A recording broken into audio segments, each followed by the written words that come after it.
friends, welcome to episode 171 of Storyteller Conclave. This is a show all about helping you run the best tabletop role-playing game that you can, whether you're a new storyteller or dungeon master learning the craft, or an experienced storyteller looking to take your game to the next level. I'm Sara. I'm Rob. How we doing, Rob? I think I'm okay. Yeah? I think so. I'm a little less dusty. I feel like this episode's going to be another therapy episode for you, because you've had a lot going on recently. I really have. I've had a ton of stuff happening. My house is kind of under construction, sort of. It's looking a lot better. Yeah, no, it is looking much better. I no longer have holes in my ceilings, and that's a good thing. You no longer have mold in your ceilings. That is also true. That is also true. So. Yeah. Yeah, it's the big bucks that we make off this show that's helped rebuilding my house. Oh, yeah. Yeah, all those huge. Shout out to our Patreons. We love you. Yes, we love you, and it helps us pay the bills. It really does. Thank you so much. Yeah, no, we're not there. Not in the least. That's why we both have day jobs. Yeah. So amongst the things that we had going on this last week, I had my game over the weekend. Yes, you did. And it was after Act 1 closed. Yep. Formally, and our little hiatus on my little adventure. Mm-hmm. And you were really concerned about coming back into this and making sure all the pieces went into play. Yeah, I was talking with a friend of ours, actually one of our Patreons, Veteran, who had a big kind of gathering over his place over the weekend, and I think he put it quite succinctly when he said, my tension over getting this, especially this first game of the new act going, was that if I didn't lay the foundation right, the whole thing's going to be cracked and tilted. Yep. And so just had a lot of nerves about, like, there's like 5 plots going on and I'm trying to balance them all, and that's a lot more than I usually do. Yeah, how's that going for you? It's stressful. It's stressful, and I don't like it, but I feel like it's what I also owe to my players. And I feel like if I'm not trying to stretch my legs as a storyteller, what am I even doing here? So if you're not moving up, you gotta be moving out. So, not to say that everyone has to run multi-thread ridiculous plots. No, Bread and butter still works just fine. My point is, you should always try to push yourself a little bit. If it is something you love, it is something you enjoy, you want to excel at, you should, instead of getting comfortable behind your boundaries, should try to push them a little bit every so and then. Yeah, and but again, explore growth. Try to reach a little beyond what you did last time. Yeah, or don't, and just enjoy yourself. I mean, because sometimes you just need to rip off and do like a murder spree. It's fine. That's fine. That is fine as well. And it is now our second Storyteller of the Month, which means that it's our System Spotlight. System Spotlight. Now, I am not going to say that Mistborn is a murder hobo game. I mean, Mistborn is not a murder hobo game. It is not. It is murderous. There is definitely murder that happens in Mistborn. Sure, but there's murder that happens in most games. Yeah, I would agree with that. But to say that this was not a welcomed game, because of the series that predates a trifecta series, because it's a trilogy. Yeah, it's a trilogy of trilogies. So I want to say, and somebody here. Well, it's going to be. Let's get that right. Here, I got 2 people in the live chat who can answer this one for me. But I know, as of the time of the printing of the role-playing game, the first of the next trilogy was out, of the second trilogy. Correct. I believe that trilogy has been completed now, the Alloy of Law trilogy. Yes. And I believe there are 3 more books planned after that. Right, which is 25 to 27 is what we're looking on those. So we had the Final Empire, the Well of Ascension, and the Hero of Ages, which was the first trilogy. Yeah. We should add some context. I think we're breaking into things without giving people information here. I suppose these are based off the Mistborn books by Brandon Sanderson. If you don't know who that is, you might as well just stop listening. No, we're not going to get that. We're gonna bring it to you and tell you about the world here soon. But it's a prolific series written by a single author, which is different. Like, usually once you get a setting that's this grand, like, especially one that is high fantasy, that's very accepted, it usually kind of turns into its own thing that people build off of. And I've seen that a lot more, where you'll have either a mix of writers or you'll have people write short stories that addend to things. Like, I'm not going to. I could generally use Forgotten Realms or Dragonlance or anything like that, where you might have gotten a few different authors who wrote different pieces to it, and people kind of clamored to it because it kept the series going. I kind of almost akin this based upon the feeling that I get from it and the fervency of the people who read these and love them and talk about them. That it almost reminds me of something like the Warhammer 40K novelization, where you've got this really strong core of a world and setting, and then people clamoring to want more out of it. Well, I think people are clamoring to want more, but I don't know that it's as prolific that other people are going to be writing for it. And especially being that Do not look up the fanfic. Well, no, I mean, look, I'm sure there's fanfic out there. I'm just saying is that not any published works or anything like that. I mean, and you got to keep in mind too that Brandon Sanderson's whole, like, all of his fantasy series are tied together into a grander setting called the Cosmere, where, like, there's different planets basically. This is just Scadrial is just one planet that this stuff is going on. There's a whole grand cosmos and, like, multiple threads that tie all these things together. And you say some of my worlds are a little messed up with the crap that I've got going on. I mean, it's not mutually exclusive. That's true. Like, That's true. That doesn't also mean that Brando Sando, as we call him in the industry. Oh God. That Brandon Sanderson doesn't try entirely too hard. So Bo Burnham, I'm sorry, Brandon Sanderson, Brando Sando? Brando Sando, oh, yeah. Geez, You can call him Brandon. We're all friends here. That's fine. Yeah. So, he wrote all these things up through, I think right now, he finished a book in 2022. So, or at least released in 2022 was the last one we have. We now have the new series, which is starting in 2025, or releasing in 2025. But in 2011, which was at the same time as the second series was starting, the Mistborn adventure game was published. Yes. So it really only the data within it really encompasses the first three, the first set. Yes, it is. It is based on the first trilogy. But there is some stuff that got added to it. Which within the supplements, they created a supplement called Terrace Wrought of Copper, which was released in 2014. Then a second supplement, which was Alloy of Law, which mimics the book Alloy of Law in name. Yes. Only. And then you have the Ska, Tin and Ash, and then Alloy of Law, which was the Mask of the Past. So they had 4 supplements that went with this adventure game that was released between 2014 and 2017, which is great because that added some material, gave some more breadth, and gave some more feeling of where things were ending.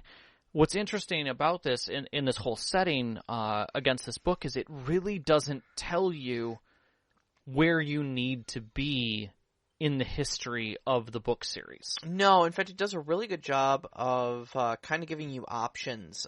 Even towards the end of the book, they have character templates for all of the main characters that you'll meet in the books. Yeah. Kelsier, Vin, etc., etc.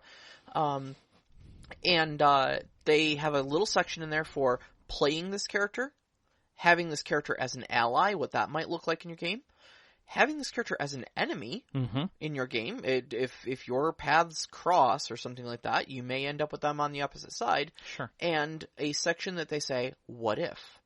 And it's like, what if this character didn't die? Or what if this character didn't accomplish this major goal? Or what if this character, chose to side with this party A instead of party B in the books, And so they actively encourage you to make the world of Mistborn your own, and to tell alternate stories that don't adhere to the official timeline. Which is fantastic. And Brando was part of that.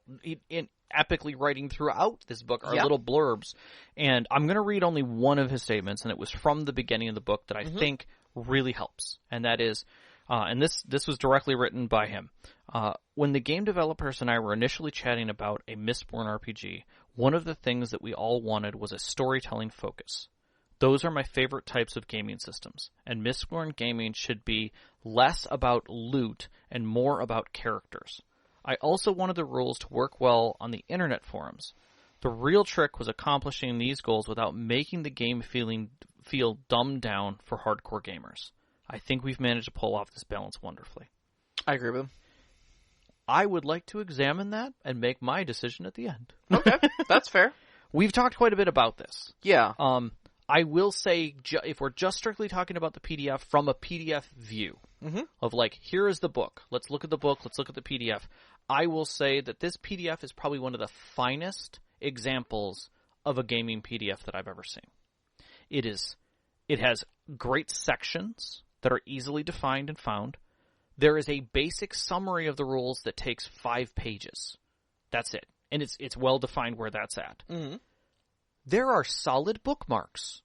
If you are a storyteller or a player and you need to find something, there's a whole appendix of bookmarks that are clearly and well defined that shoot you all over. You don't have to go digging through the categorical bookmarks and try and find the right chapter and then the right section and then the right heading. You can literally go to the end and say, I'm looking for all the tables, and I'm looking for the table for fighting, or for combat, and I'm looking for the table of combat that involves, this specific thing. And it'll pull you right to that table. Every table is completely indexed that way. And it's clean. Mm-hmm. And that is a great way to use a PDF effectively to make it. And there's not many that have done that. It's always having to be a secondary thing or extra appendixes or people using links within the document. And that can be, challenging. The other thing is it's just in black and white with shading. And I'm not talking about like the background is slightly gray with the text over the top of it and cute little things. No, they've simplified it. It's still artistic. But not so much that if I had accessibility issues or legibility issues, I have no problem. I could easily read through this. And even with my dyslexia, I did not have an issue going through this book, which really surprised me. Numbers came out very clean. Everything was easy to read for me. And the copy-paste works like you look at it, meaning you highlight the text, and it's the text you highlighted. Oh, so many PDFs are so frustrating when they do that, where it's like you copy one thing from one column, and it reads across to the other column. Right, or you just start to copy and paste, and it grabs the whole image that's behind it, And it's little things like that I look at in a book, because I've worked with PDFs in my job. I deal with them all the time, like all the different versions and layering and BS that's involved in those. Sure. But I also know PDF artists, people who build books and have worked on these things and look at stuff like that and want to just throw up because it's terrible. Yeah. I mean, it's people trying to translate from one thing to another and doing a poor job of it. But this feels like someone really took the time to make sure it was clean. Yeah, it was very good. And when I realized that it was cross-referenced, like there were bookmarks in there that weren't just this is the flow of the book. Right. When it was like here's all the tables, which one do you want? That's super useful. So I am going to say great job Brando for picking the right team. Great job editors for doing a good job for it. And for God's sakes, whoever did the layout and PDF work and conversion to make this look good, hats off to you. You are doing the community proud. That needs to be celebrated. All right. Full marks on a technical level. Oh, yeah. Totally. 100%. All right. So let's talk about setting and feel. So for those who have not gotten into the Mistborn books and stuff like that. Like myself. What are we talking about with Mistborn here? What is this world like? So from just the book's presentation, and this is mine, and you'll be adding to it without a doubt. Oh yeah, I've read. I've not finished the last of the trilogy. I'm not going to hold you against that, but it is Scadrial, right? Scadrial. I'm terrible with reading these, but it's basically a place bathed in ash from volcanic activity everywhere. That it's basically just a gray, blackish cloud that hangs over everything, a red sun, and shittiness. Yeah, basically. Stuck in an 1800s kind of fantasy realm. I want to go into more detail about why the world is as broken and crappy as it is, but that reveals some pretty big plot points. But it's also not necessary. Yeah. I mean, we're sitting here sipping tea, but the truth of the matter is it's the 1800s if basically, effectively, all of the volcanoes went off at the same time and kind of locked us in that state. Yeah, a bit. For like 1,000 years. A bit, yeah. Yeah. There's a supreme ruler.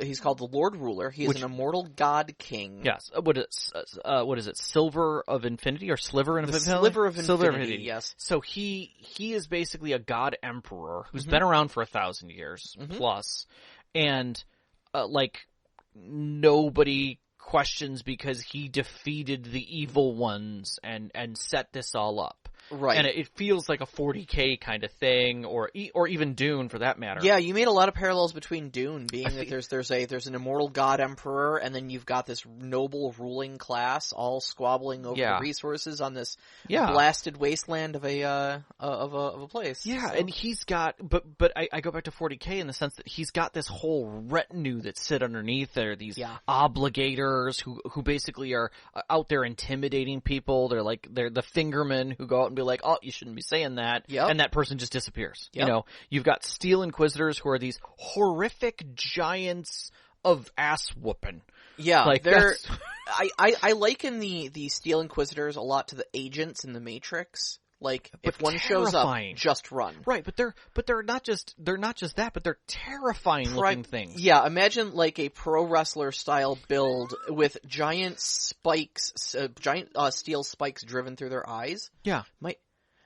Actually, calling them steel spikes, there's going to be some fans out there who are going to be twitching because I don't metal spikes. Metal spikes. Driven I don't remember. Through the eyes. The metal is very specific in this game. Yeah, but I mean, but that's the thing is that they've got spikes driven into their body, which makes them bigger badasses than they were before. They're gigantic. They basically are biological kind of mechanical, not even mechanical because there's no mechanics involved in it, but like enhanced creatures. Yeah.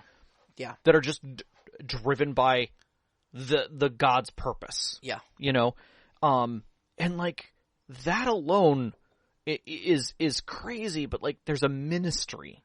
Mm-hmm. And in that, you know, again, I keep going back to like it feels like the 40K where you've got this whole tier and peerage that is the Imperium, that sits above this noble class that again, that noble class is just there to support, you know, the ruling body, but they're all fighting to kind of have favor with the king. Well, the big thing is that the God Emperor just wants the status quo to keep being the status quo.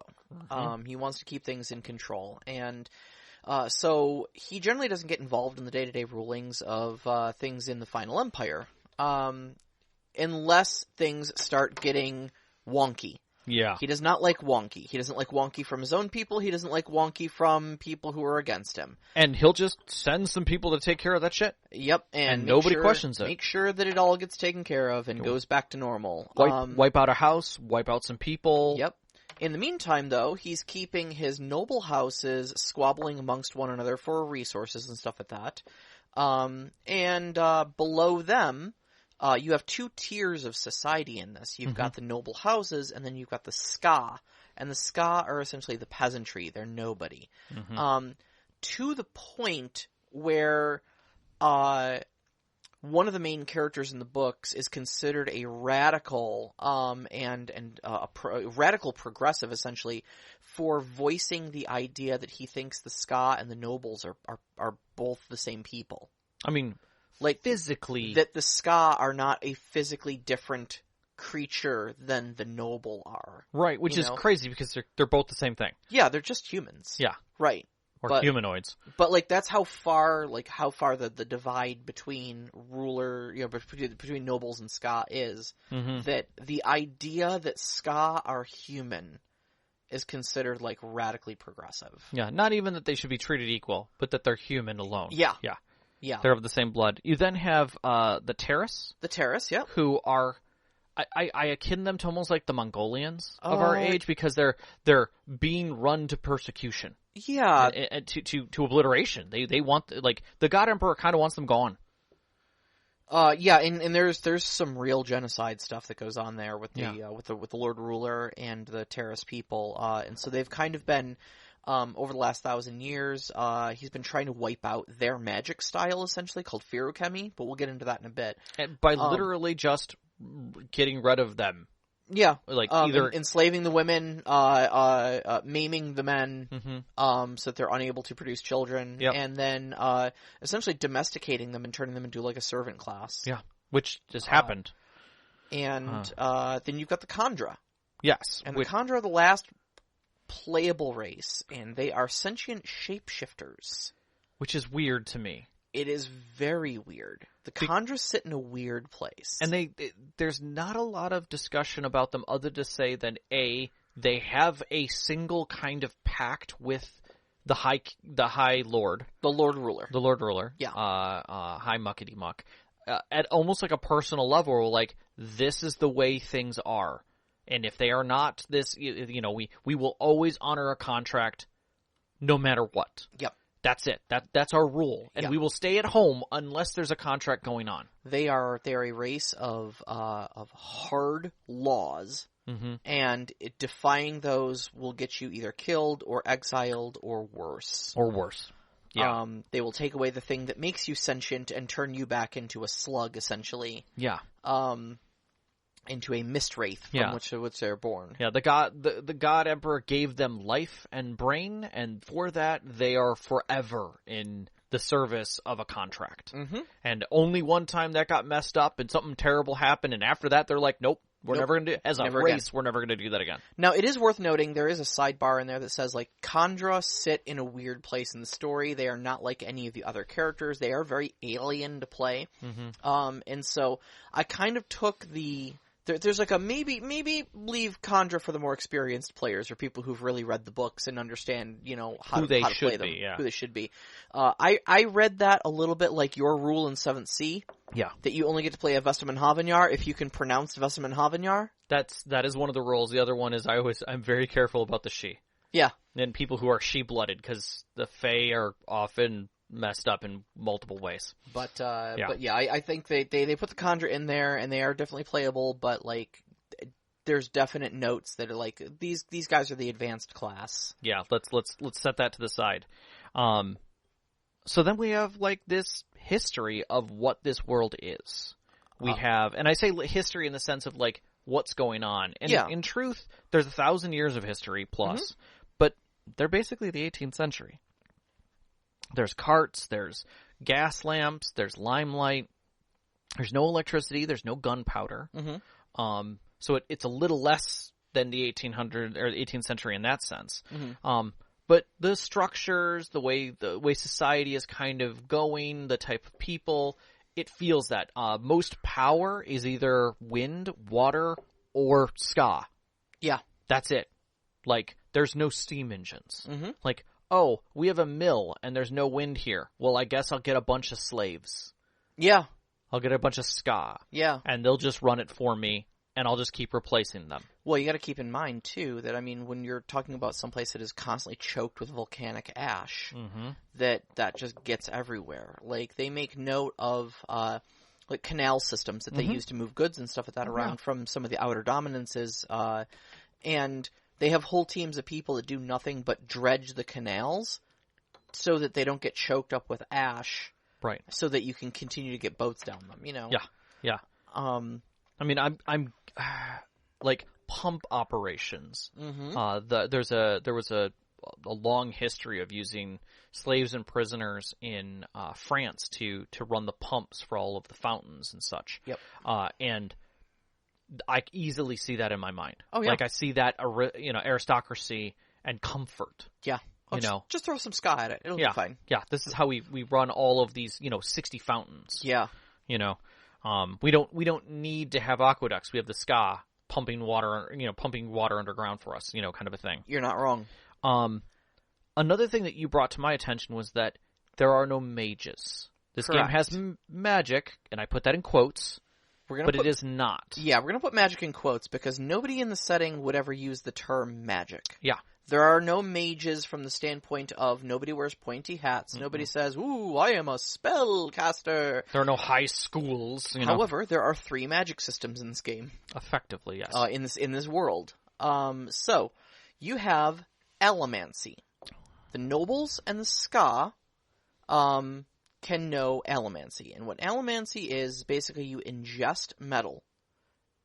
Typically, this is small metal shavings that you will suspend in liquid and drink them. Once that metal is inside of you, that metal can be burned just by strength of will. Essentially, you can sense it there. You can, within you, just decide to ignite it. And when burned, you can create fantastical effects. However, each metal does one very specific thing. And typically you'll have a pure metal that will do one thing, and an alloy of that metal that will do the opposite. Going back to your steel spikes comment that you made. Yeah. That steel is an important thing. Steel is I didn't different. know if they were steel spikes or iron spikes or aluminum spikes. I couldn't remember, but it matters what those spikes are because metal does different things. But the spikes are something different. I haven't gotten that. No, I'm just talking about the metal aspect of it. But the metal is important. Now, if I remember correctly, Allomancy, it isn't like something you just go to school and learn because you have the ability to. Correct. There's trauma related to it. So, maybe in the old days, you Okay. were able to just kind of discover Allomancy on your own. Nowadays, you need what's called a snap. Right. And a snap is essentially a traumatic event where your body decides that it needs to tap into its latent power of Allomancy to survive. It's kind of like Deadpool. In the Deadpool movie, they yeah. literally did everything horrific to him that they could before suddenly he had his abilities. Right. So it's a genetically passed down ability. So you may have it, you may not. A lot of people may be latent Allomancers and just never have a traumatic enough event to snap. However, a lot of people do because the Final Empire is a very harsh place, and you discover through that trauma that all of a sudden, you can burn these metals. You can make yourself supernaturally strong, or push metal away from you, or pull it towards you, or suppress or enrage or inflame the emotions of others. All sorts of different stuff that metal can do for you. 1 in 100 of Allomancers, what they call mistings, who can burn one type of metal. 1 in 100 of them become Mistborn, which is where they get the name from. And they can do all of them. Yeah. And it's never like, oh, I can do 2 or 3. It's like 1 or all of them. Right. You are either a misting or a Mistborn, at least in this part of the history. Okay. It's a little cloudier once you get to book 4, but we're not talking about that yet. We're not going there, so. So those are, if you read the books, most of the characters you're dealing with are Allomancers. Wonderful. And then the second one is this Feruchemy? Feruchemy. Okay, I did get that right. And that's the one that the Terrace have that they're trying to wipe out. Correct. This is an ancestral art of the Terrace people. Okay. So you have to be playing a Terrace person to be what they call a keeper, which is someone who uses Feruchemy. And that's literally where you can hold metal. You can hold the energy. Hold energy in metal. Right. So typically they'll have bracelets or necklaces or earrings and things like that they call metal mines. And again, the metal is specific, so each metal does a specific function. But how Feruchemy works basically is you store a physical attribute of yourself in the metal mind. While you are storing it, you are reduced in that.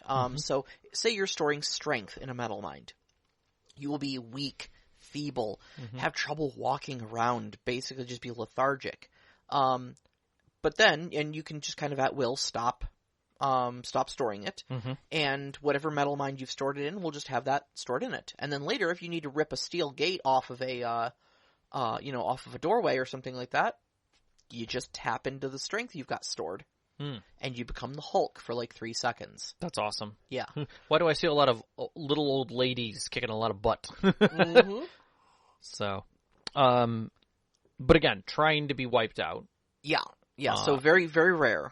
And then the third one is, hold on, I gotta scroll here. Well, go, if you can find it. It's called Hemalurgy. Ah, that's what it is. Okay, and this is where the whole steel spikes driven through your eyes thing comes in. This is where those guys specifically have some crazy crap going on, but it's not just them. Hemalurgy is disgusting. So you take a pure metal spike, and again, the metal matters. It depends on what type of effect you're trying to create.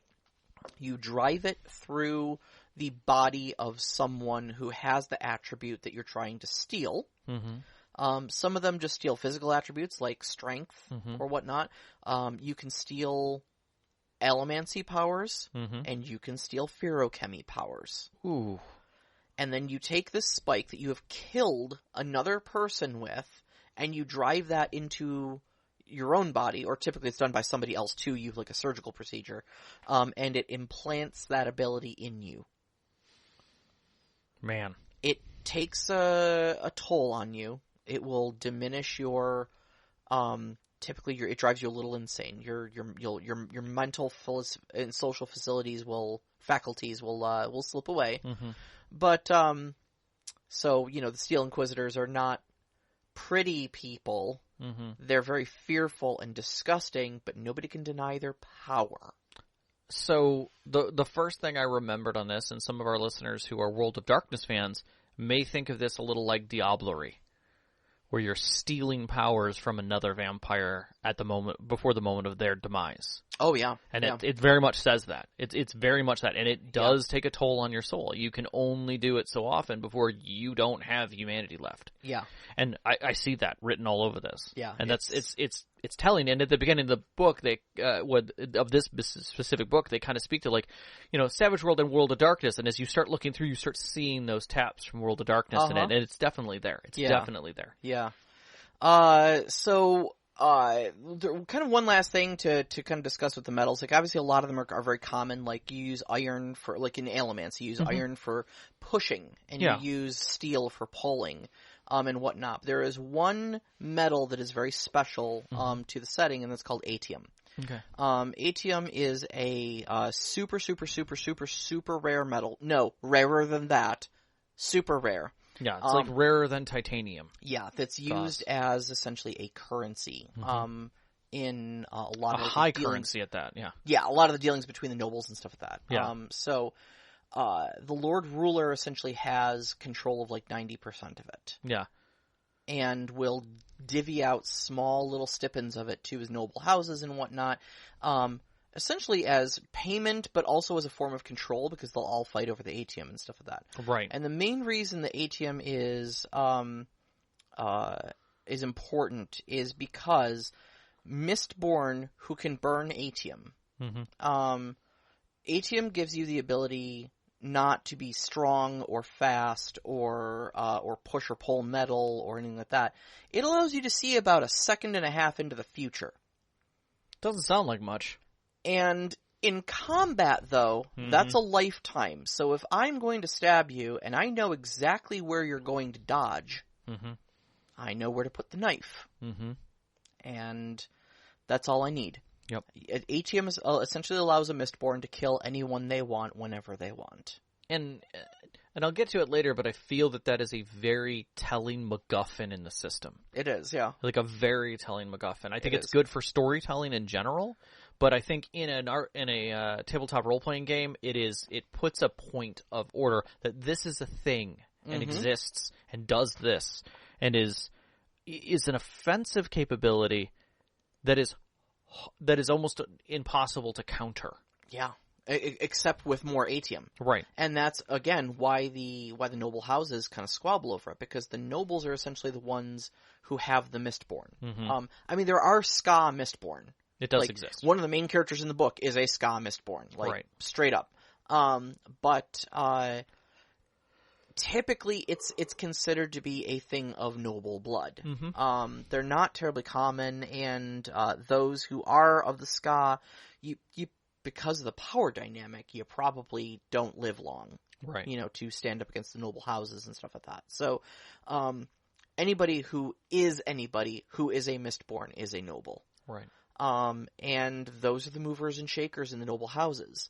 And so it's this kind of like mutually assured destruction sort of arms race with the atium, when it's like, oh, we've got X amount. That means our Mistborn have a tactical advantage over you. Right. And we can just come in and wipe the walls with you anytime we want because we've got so much atium. Right. At any time, we can just do this. Yeah, so it's an implicit threat. Right. It's an implicit threat when it comes down to it. And so that's worth noting because not only that it acts as a metal, but because it has such an economic and social impact in the world. No.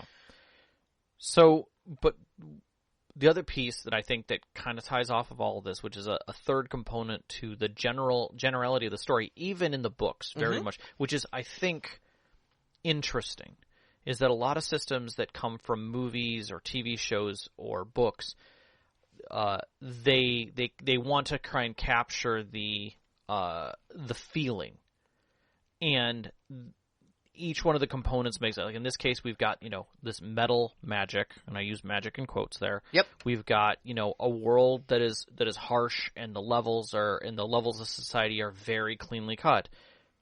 But the thing that makes this different is that it puts you immediately into the mind frame, because part of the world that through the eyes of the player is this concept of crew. Yeah. Yeah. Not unlike Shadowrun, where the moment you start the story, you're not a loner. You're a shadow runner with other people. Yeah. Yeah, and Mistborn is no exception. The books very much come together like this, and the game as well.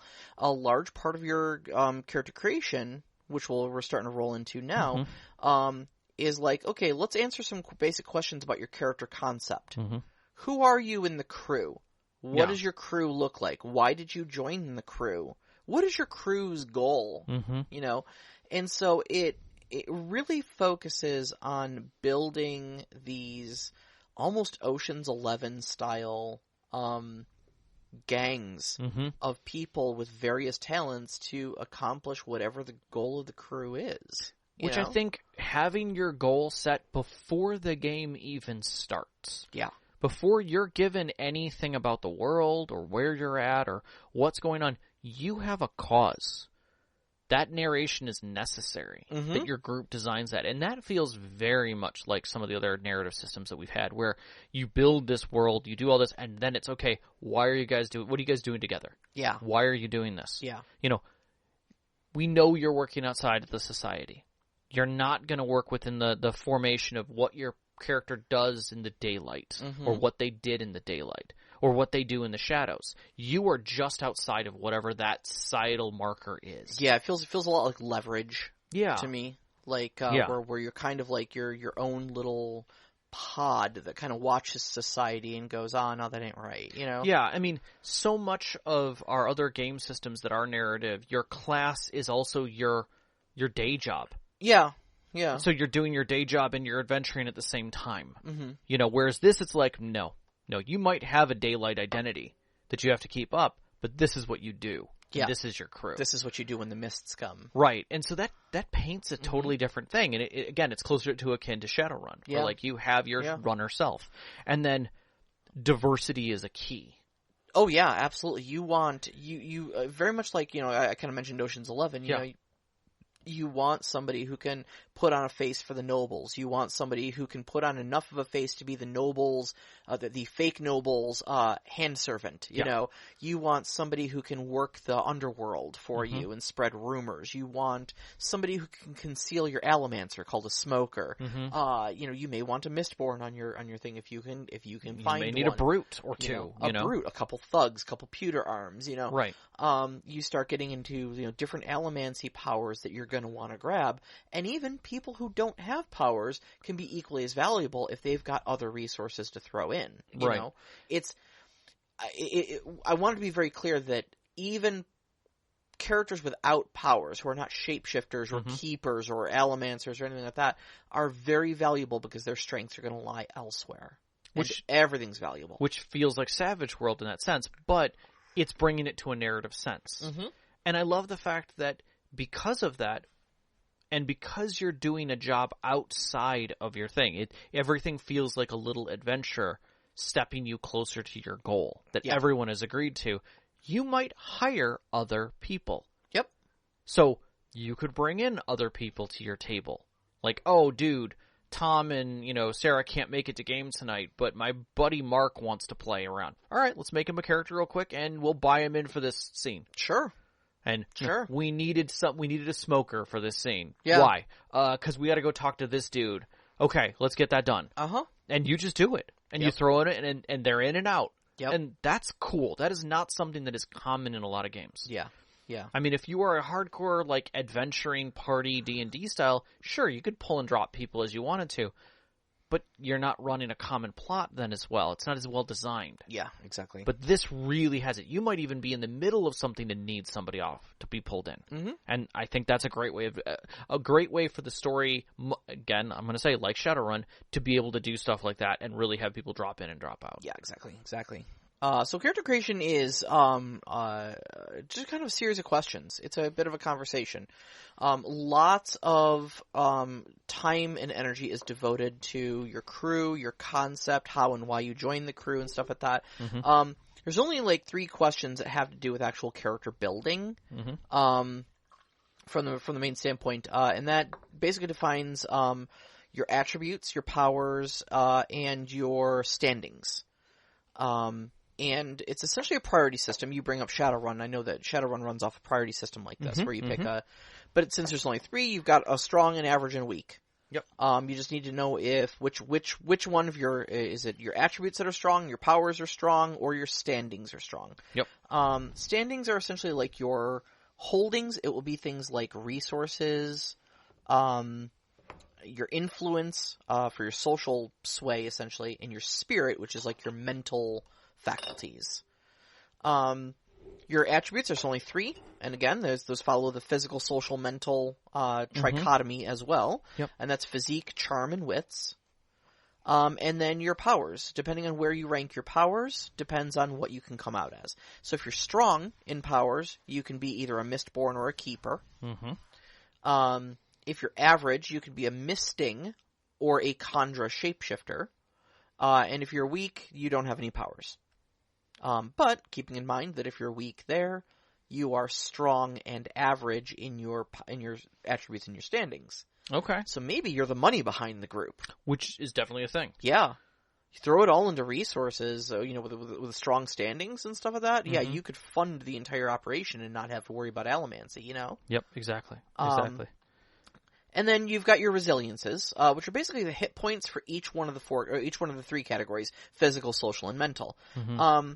So it's basically your attribute plus your standing equals your resiliency. So your health, reputation, and willpower, your health is equal to your physique plus your resources. Mm-hmm. And then your reputation is equal to your charm plus your, what is it now? I can't find it. It's fine. Yeah. Charm plus influences. Okay. So basically that's your social credit. Yeah. How much social sway you have and stuff like that. And then your willpower, your mental faculties are essentially your wits plus your spirit. Right. So it all totals up.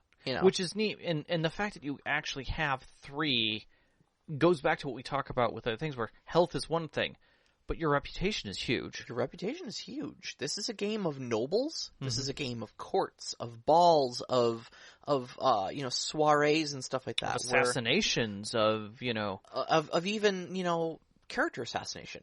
Which is what I was getting to, yeah. Not death, but social death. Yeah. Ostracization. Humiliation. Yeah, and then you have willpower. Just being taken down by something that is terrifying. Mm-hmm. Something that is horrific, something that is traumatic. Something that is willfully damning. Or even interrogated and broken by the Steel Inquisitors. Exactly.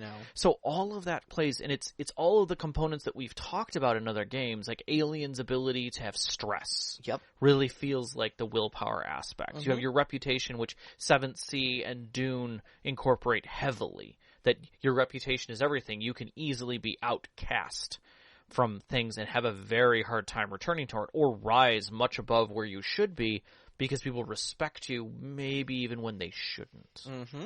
But they can't deny who you are. And health isn't necessarily just hit points.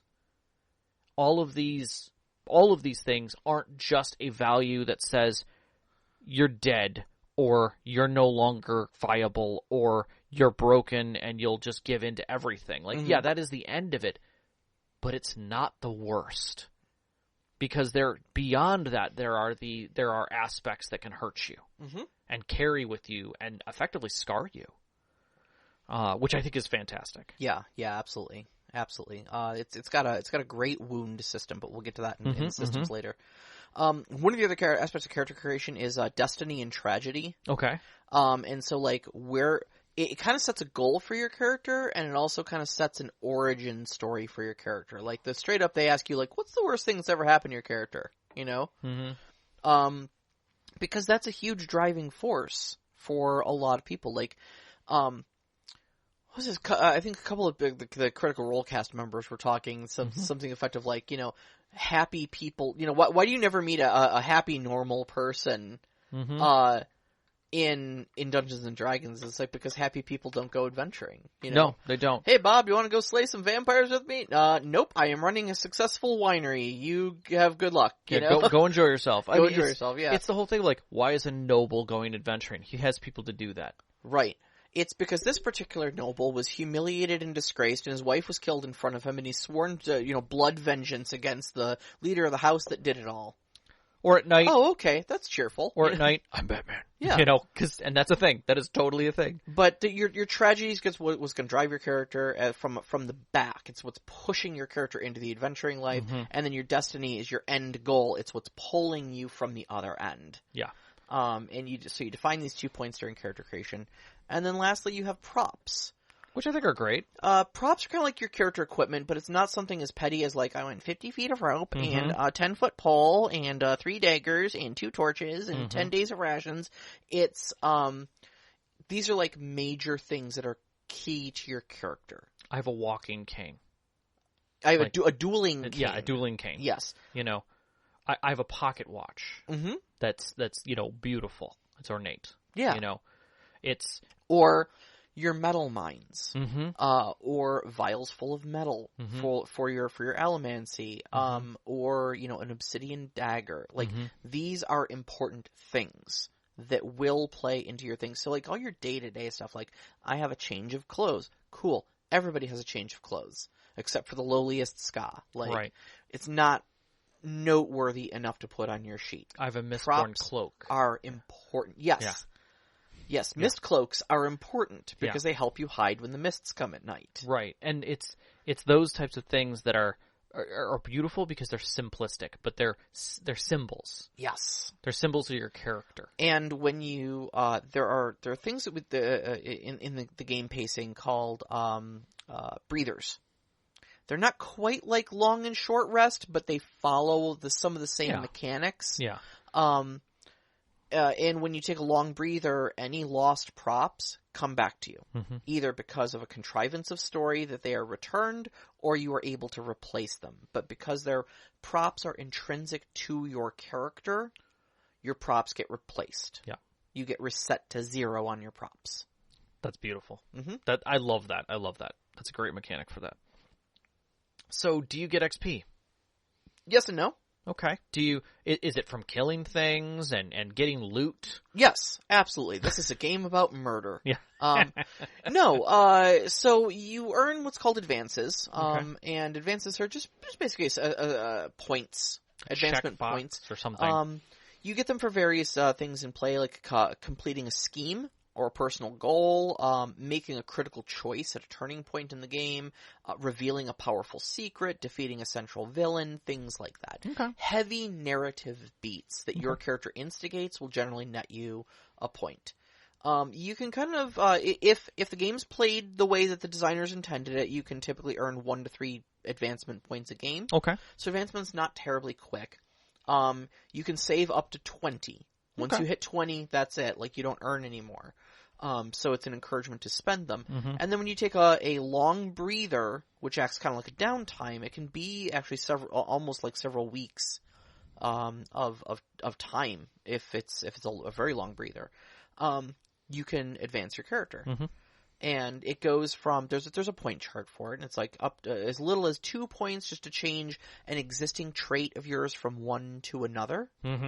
All the way up to 20 points, you're dumping your entire bar to snap into a Mistborn. Oh boy. Like a Slim Jim. But with more powers. Yeah, no joke. No joke. Okay, that's interesting. All right. The mechanics are quite simple. I mean, I love the fact that it's 1 die. Just piles of them.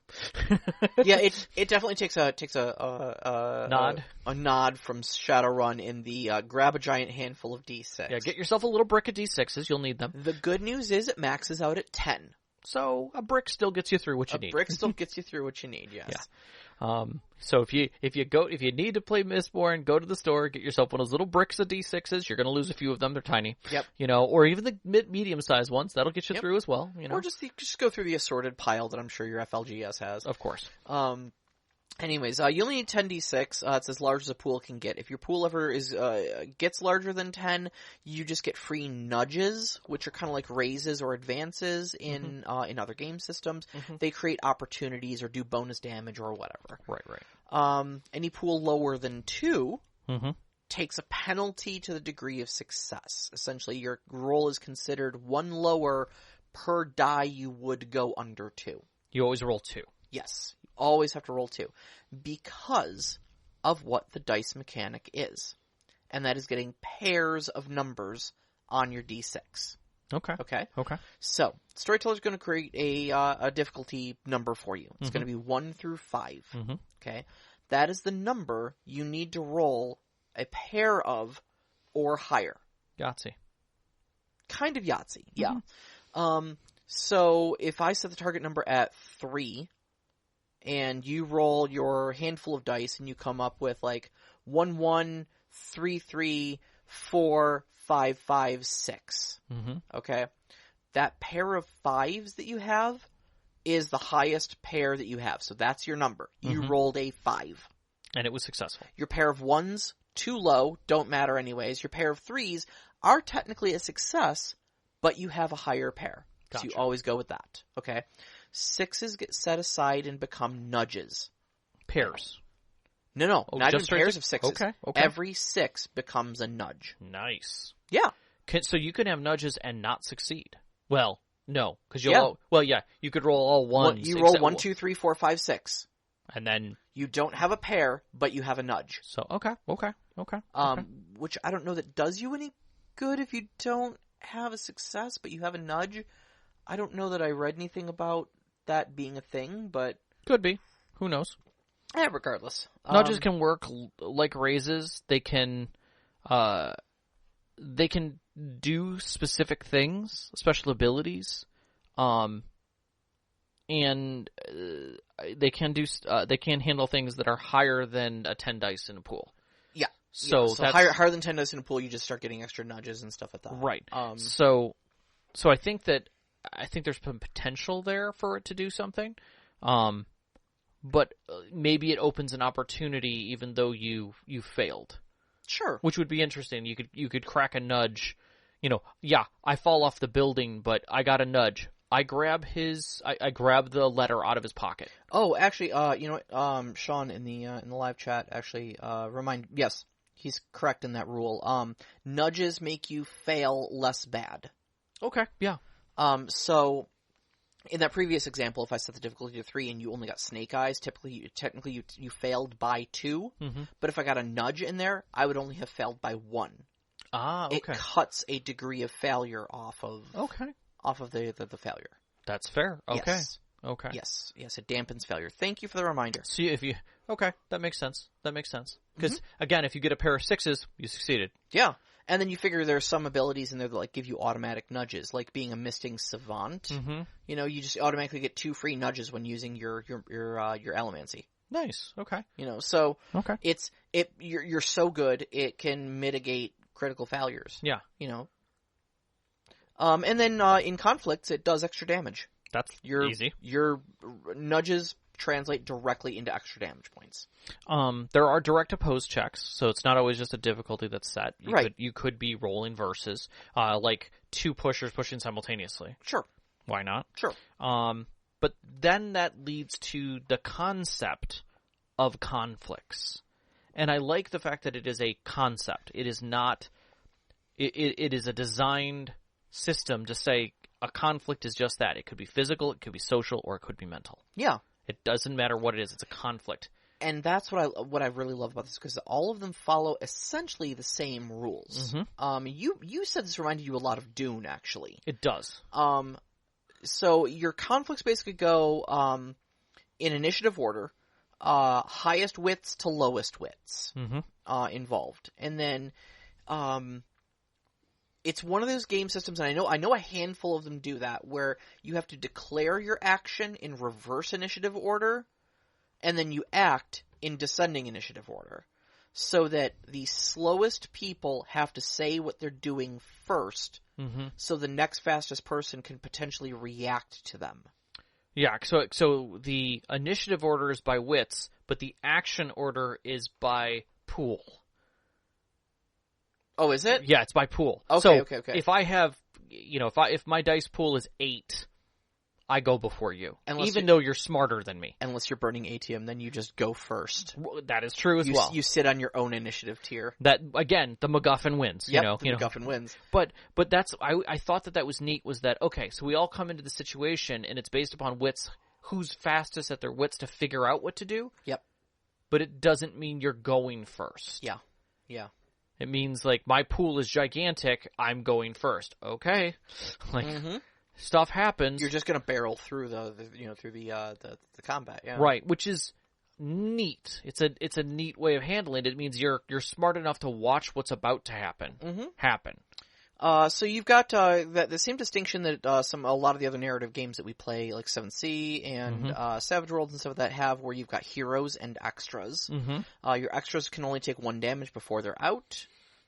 So it's very cinematic in that yes. your villains are the only ones you really have to, like, battle with. Your extras are the ones you throw a coin at them, they die. Sort of thing. You breathe too hard on them. Yeah. And then I'm just gonna skip this next bullet point because I'm gonna come back to it. Please do. Talk about damage. So damage is both an attrition system and a tag system. I agree with that. So the attrition system is that you have these resiliencies that we talked about earlier, and those essentially act as a hit point pool for whatever type of combat you're doing, physical, social, or mental. Okay.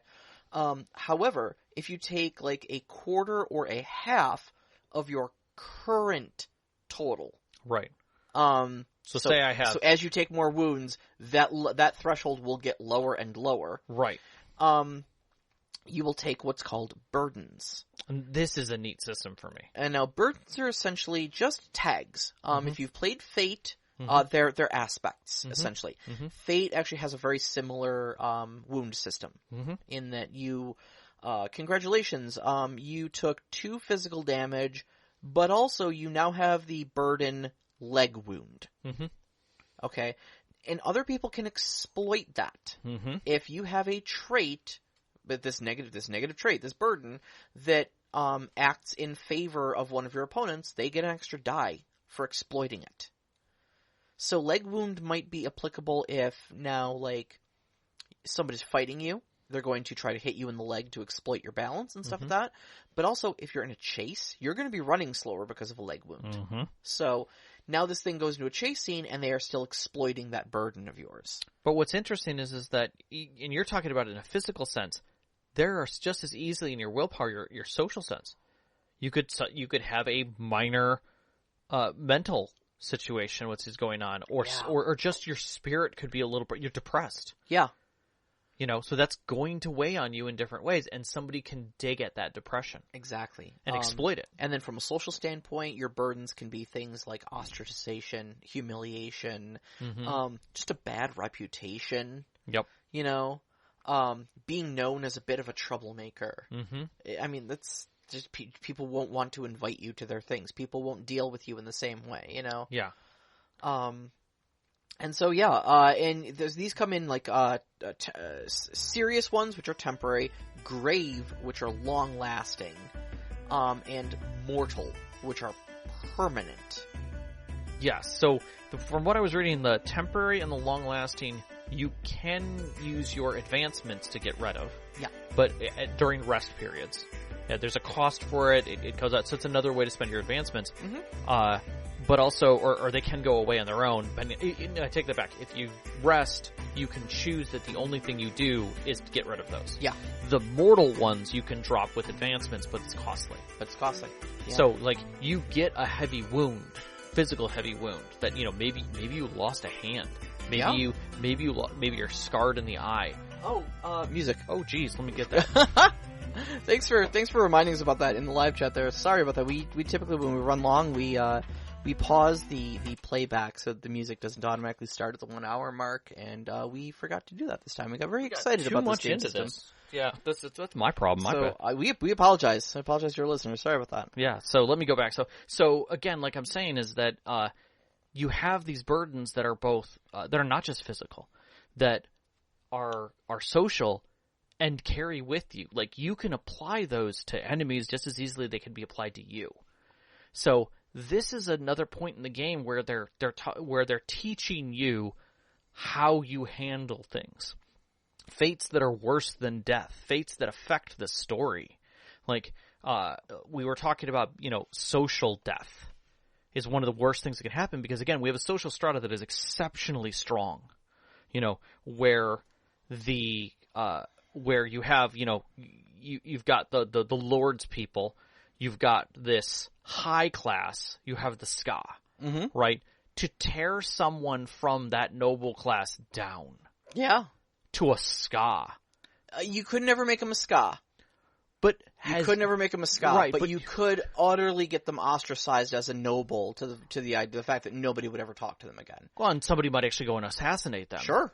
Out of just pity. Sure. Like, you're probably better off just not be part of your home anymore. I'm also sure that if you strip a noble down far enough that no noble will give them any sort of aid or succor. Correct. That the Ska will want to have a word with him. Exactly. Yeah. And that's the kind of thing is that you can do that. And I dare say that base mechanic ringing in this game is another point of light saying, hey, look at me. Yeah. I'm teaching you something specific about this world. And I'd asked you before the game, a very telling question of that is, and I'll bring it back up again later, is this showing us how this world really runs? Yeah. You answered it pretty succinctly. But let's get into the running of the game and the feel. Yeah, so the general feel of this, obviously this is not this is a very narrative heavy game, where this is not a game we're going to be grinding levels and killing things for killing things for XP and stuff like that. In fact, one of the classes you can't kill unless it's specifically in your contract. Yeah, the contract cannot kill. Yeah. It is considered a grave injustice to take another living life. Yeah. But yeah, it's very heavily narrative, based around the crew, based around the job that you're all kind of gathered to do and whatnot. I say Ocean's 11 a lot, but it is not a heist game in the proper sense. No. Like, you're not always stealing something. You might steal something in pursuit of your goals, but like, it's not. You're gathered together for a purpose. It's leverage. It's leverage, yeah. If you've seen the show Leverage, it feels a lot closer to leverage because you're doing something for a purpose. All right, let's go steal a noble house. There we go. Yeah. Let's go make a racehorse. Yeah. One of the things I really like about the game, honestly, is the beats and the breathers. In that you've got, so beats are kind of what takes the place of rounds. And they don't really use rounds in the hard sense that, like, Dungeons & Dragons does, where it's like a round is 6 seconds. Right. Period. Beats are whatever length of time they need to be, and it is whenever the players get an action. Okay? You can only act once per beat, even if the beats are, like, a month of time. And you're probably thinking, like, I can accomplish all sorts of stuff in a month. Sure. But we're not telling that story. It's not a moment-to-moment thing. What that beat represents is, what is the most important thing you did that month? Yeah. Was that one moment where you went to that one ball and name-dropped a noble and caused all sorts of a stir there and stuff like that did X amount of social damage to your villain? Exactly. Cool. Exactly. Done. Yeah. That's your action. Yeah, we're not doing the day-to-day. We're doing what moment was important. Right. Now, beats in combat are going to be like 5 to 10 seconds. Sure. Beats in social combat can be days, weeks. Hours? They might be hours if you're at a social function. It might be like each hour is a beat, and you're going to do 4 beats at a 4-hour function. Yeah. Oh, like, there's a pre-party, then there's the theater, then there's a dinner, and then there's after dancing. Precisely. And who knows? I mean, a fight might break out, and then we were going to turn our beats into, seconds long beats because now we're in physical combat. Something like that. Yep. Likewise, breathers are kind of your long and short rest. You've got short breathers and long breathers. Your short breathers are like from an hour all the way up to like a day. You're going to like recover half of your lost resiliences. You can store actually a decent amount of charges in your Feruchemy metal mines. Yeah. And then there's long breathers, which can be multiple days, maybe even weeks of just downtime. Yep. Not everything happens, on a very quick adventuring day like a lot of your other games do. And so you may have just these long periods of time where, like, you need to just recover all of your resiliences. You're going to get all of your spent standings back. You replace any lost props, like we talked about earlier. And I know Knox in the Box was asking about this in the live chat. You can store an immense amount of stats in your Feruchemy metal mines over a long breather. Yep. It's like 30 times your rating or something like that up to your maximum. Yeah, it's huge. But you're storing it. But you're storing it, yeah. Yeah. To crack out later. Yeah, sure. But I mean, you've got like a couple weeks to do so. Why not, you know? Yeah. You store a little bit each day, that starts adding up. Yeah. But that's what you do, so. Yeah. And then, of course, the long breather is where you can spend your advancements to improve your abilities as well. So there's this very fluid sense of time of just what does it need to be? What is the storyteller going to set it as? What does the scene demand? Right. You know? And if you note, nowhere in here are we talking about balance. Yeah. It's not necessary. Yeah, because it's more about the story than it is about any numbers or anything like that. You know? Your character may be advancing. Like, another character may be just holding on to all their advancements to become a Mistborn. That's one of their goals. It's like, as a player. But their character might be, I want to be the best that I can be. So they're learning and exploring and waiting for that moment that might birth them. Yeah. You know, because they're expecting it. Yeah. You know? But no other advancements happen. In that case, they're not going to be at the same level as everyone else. So... Another big area of focus in the game, this gets a kind of an entire chapter in the running the game section, is about secrets. And just that secrets are kind of the fuel of play. Secrets. I'm just gonna keep doing that. So, there's a little section in there, like what role that secrets play in the story. Because they're kind of a tool in social encounters. Yeah. Because you can drop secrets on somebody or expose a secret. Sure. And then there's a big section on how to employ secrets. Like as clues, as special abilities, you know, like trump cards, as leverage against an opponent, as weapons. Yeah. Absolutely releasing a secret to humiliate somebody at a ball, you know, something they don't want to get out, as MacGuffins.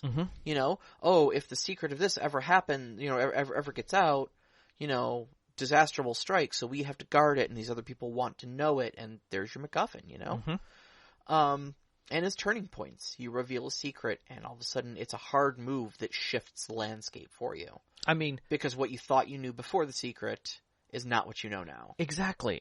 But even as, like, normally we don't think of information as a MacGuffin.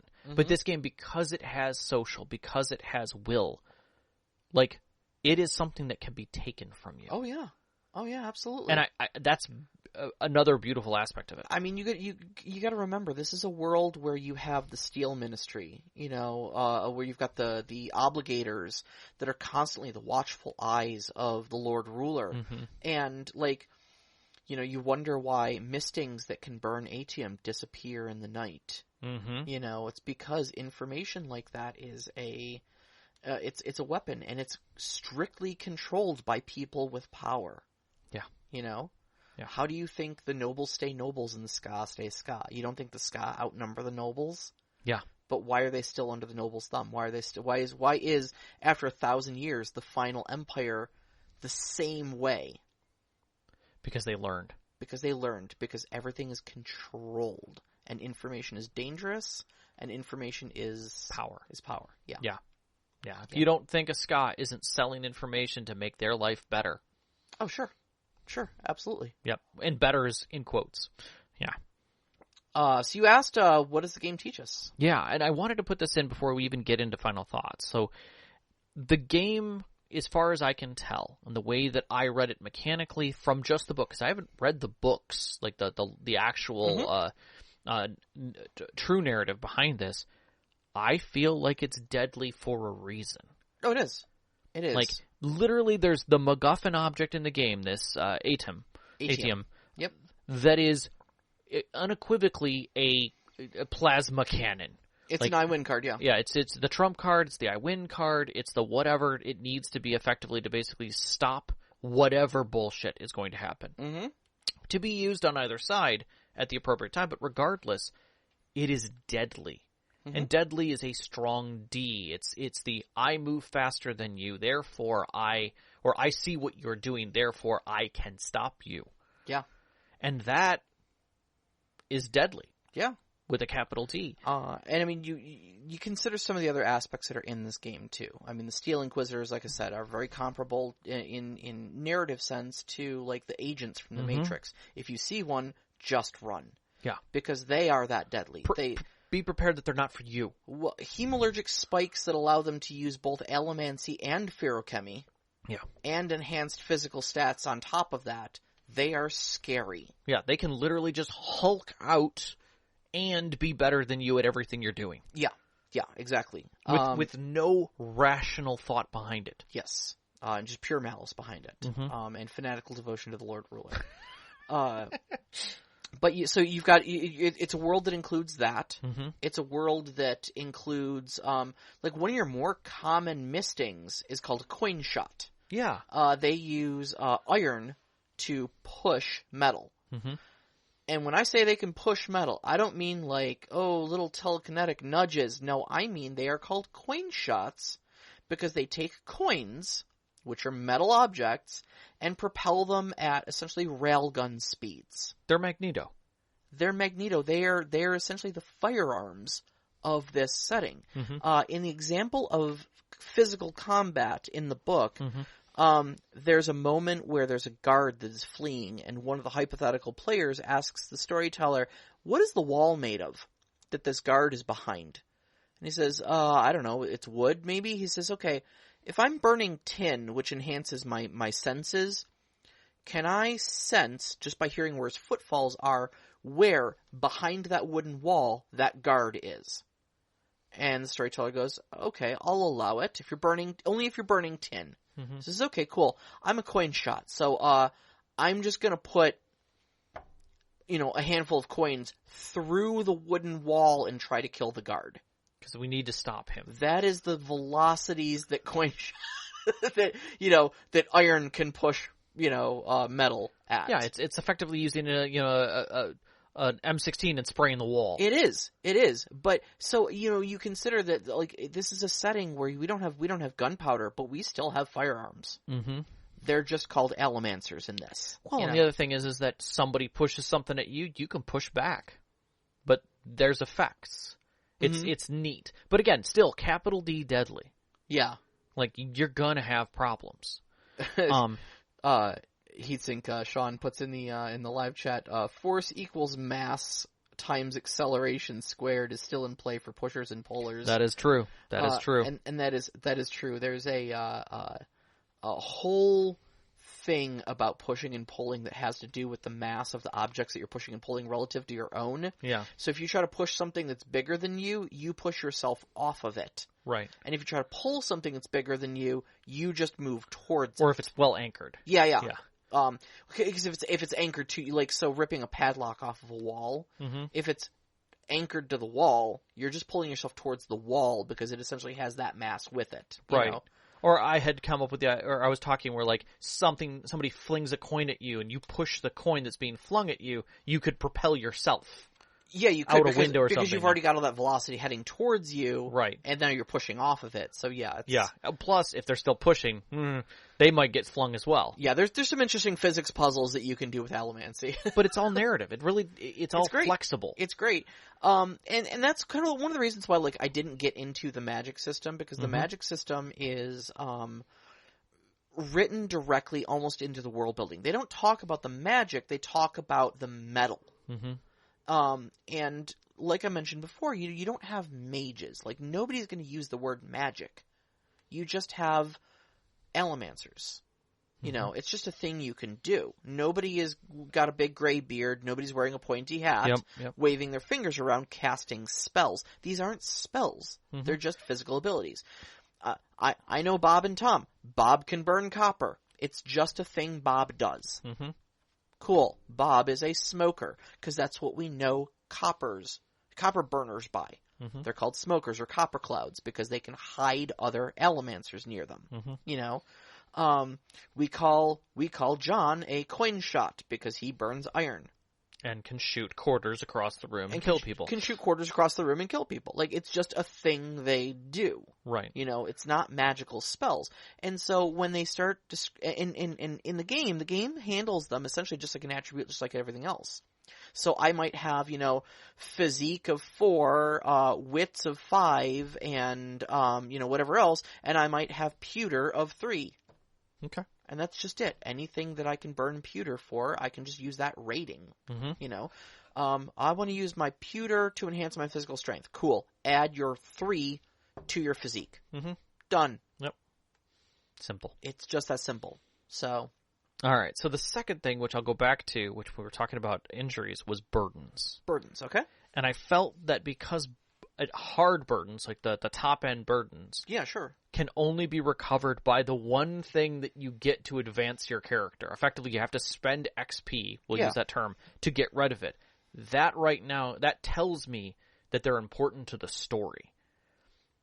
Yeah. Not only do you I think so. can you gain advancements by affecting someone else's burden. Like if I've got an NPC and he's got a wound on his leg that we gave him 2 scenes ago, and I grind into it during the attack and like remind him of what he's done. Yeah. And the people, like, that'll give me an advancement. Yeah. The storyteller would be like, wow, that was dark. Here's your advancement. Yep. And it's like, okay, that right there being written in, not unlike drama dice in 7th C. Like, you do something heroic, you get a drama die. If you make everyone laugh at it, you get a drama die.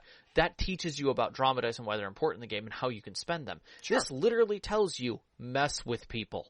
Yeah. Show their problems. Because it's a game, not necessarily about murder, you know. I mean, like, sure, killing happens and stuff like that, but this is a game that involves a robust social combat system. This is a game that involves a robust mental combat system. And a lot of, like, some of your allomancy abilities, your rioters and your soothers can manipulate emotions and stuff like that. Like, there's a very heavy social aspect of this game where you've got nobles having their balls and their soirees and stuff like that, you know. And so there is a de-emphasis on kill away your problems.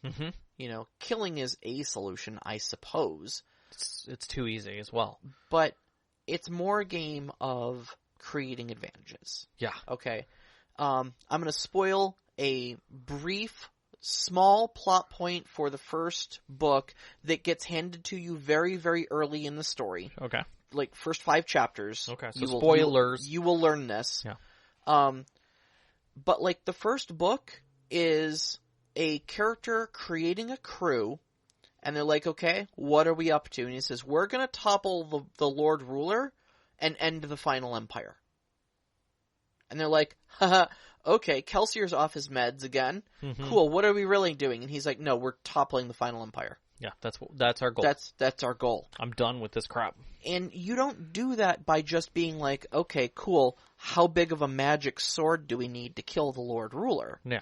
Like, that's not what it's about. Eventually that's probably the goal to kill him, but, like, you've got to create advantages. You've got to manipulate people. You've got to move pawns on the chessboard to make favorable situations that even getting that far is possible. Right. And you can't just tear everything away. A vacuum is terrible. Yeah. Yeah, exactly. And so the whole system of creating burdens via doing damage to your opponents through social means or mental means or even physical means creates advantages that are exploitable, things that will last, things that you can work into and manipulate and diminish your opponents without having to entirely kill them or something like that, which is a pretty high-profile thing, you know? Yeah, but it definitely teaches you what this game is trying to do. Yes, exactly. All right, let's get some closing thoughts before we get to these questions. All right. Or unless you want to do the questions before the closing thoughts. No, let's just closing thoughts real quick. Okay. So, what does Mistborn do well? I think because you've read the books, I'm going to give you that one. I will say it absolutely, to me, feels like Mistborn. Okay. That's the biggest thing. Metals are just part of the culture. They go out of their way to say, like, yeah, magic is just a word we use in the book. It's nothing you would ever hear a person say. There's no magic versus martials. Like, Okay. Everybody who can use Allomancy is balanced essentially just against everybody who can't and such like that. They're just extra things you can do. They're tools. Yeah. And, I mean, aside from just the system feeling like it, the game just feels like it. There's the emphasis on social combat. You know, I feel like I've talked about a lot of this before, but, like, it really, really does feel like the books. Every time I saw an example of gameplay in there, I was like, oh, yeah. It's like that one scene from the books. Yeah. I remember now. That was the one guy from the book. That's the guy from the books. Yeah. But I will say to the social aspect is that I feel after reading this, I understand what Dune was trying to accomplish with their social better. Yeah. It's different, but I understand it better. Yeah. Because of this. Yeah, definitely. I think they iterated through the turns and through the way that they communicated it and through the way that they described the use of tools and extras and things like that. It is complex, but not nearly as complex as some other social systems and how they work with them. I found it very manageable. Yeah. Very manageable.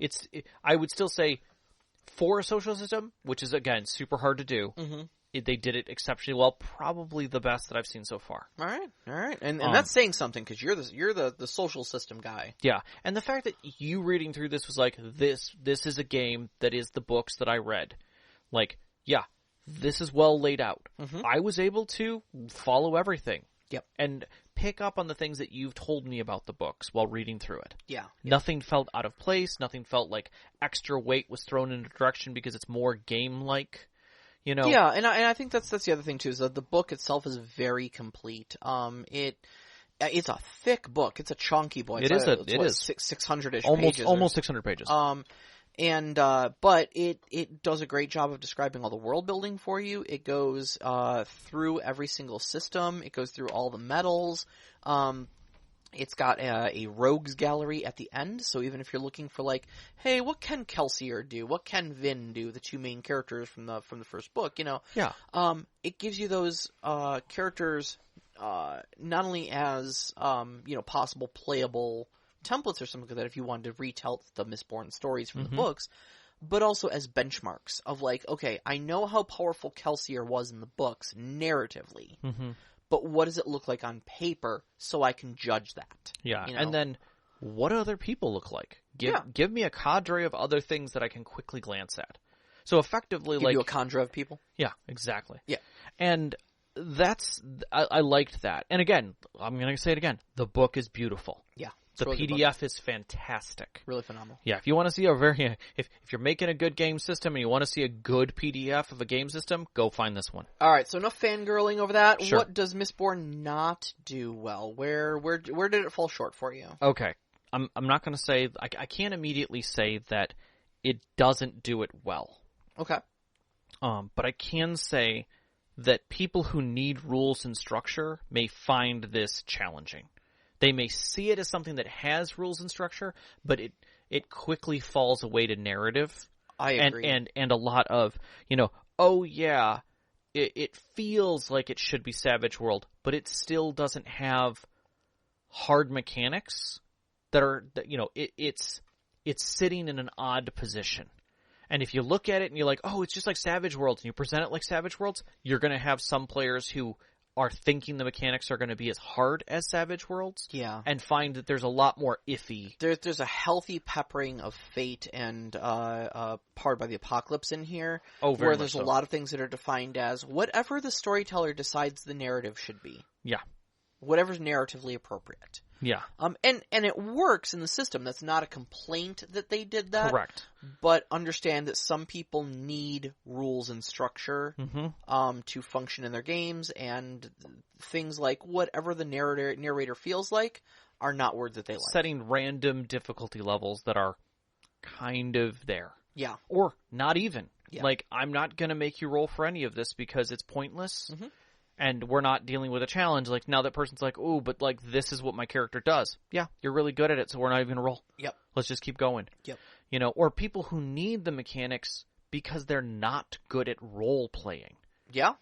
Yeah, there's that. They want to sit in the room and roll dice and be a druid, but they don't want to talk. They want to be, like, explore their character that much. This isn't their game. Mm-hmm. And I think you really have to understand that to be able to step into it. I think one of the things it has that is beautiful, but at the same time challenging, but not nearly as challenging, is the terms and colloquialisms that it uses. Like cyberpunk. Like, literally, we were having the conversation, and you were talking about coin shots and smokers and things, and all I could think about was this... That Joel Haver video that I like. Which is where it's like every zombie... These damn... bouncers. Yeah. I'm sick of all these tweakers. I got ran down by one of them joggers because he ran right past me. He's and then jogging. Yeah. My wife got killed by a screamer. Yeah. It was just screaming the whole time. You know, I just wish that the undead society would have given us a name for these. For the dead come back to life to haunt us. But in the meantime, we have to deal with these walkers. Exactly. Yeah. But that's the thing. But at the same time, like you said, I'd say 95% of the time, it makes sense what the colloquialism is. Right. The colloquialisms I find actually help because they tell you exactly what the metal does. Like, oh, this guy burns iron. He's a coin shot. Cool. What does iron do, Rob? It clearly allows you to shoot metal objects at things. Yeah, specifically coins. Yeah, exactly. You know.